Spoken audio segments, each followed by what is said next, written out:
ఏలూరు జిల్లా నూజివీడు పట్టణ నడిగుట్టులో వేంచేసి ఉన్న శ్రీ కోట మహిషాసుర మర్దిని అమ్మవారి దేవస్థానంలో 68వ శ్రీ దేవి శరన్నవరాత్రి మహోత్సవంలో భాగంగా రెండవ రోజు అమ్మవారు శ్రీ గాయత్రి దేవిగా భక్తులకు దర్శనమిస్తున్నారు.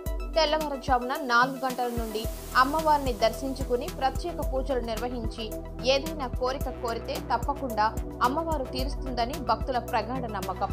ఈ ఆలయం పూర్వం నూజివీడు జమీందారులచే నిర్మించబడినదని, పూర్వం శత్రురాజులు నూజివీడు ఆస్థానంపై దండయాత్రకు వస్తున్నప్పుడు అమ్మవారు జమీందారులకు సంకేతాలు ఇచ్చేదని చరిత్ర చెబుతోంది.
ఏలూరు జిల్లా ఎస్పీ శ్రీ ప్రతాప్ కిషోర్ గారికి, అడిషనల్ ఎస్పీ ఎన్ఎస్ఎస్ శేఖర్ గారికి, నూజివీడు డీఎస్పీ కేఎంవివి ప్రసాద్ గారికి, Pedavegi circle inspector K Venkateswararao గారికి, దెందులూరు మండల పోలీసుల సిబ్బందికి మరియు ప్రజలకు హృదయపూర్వక విజయదశమి శుభాకాంక్షలు.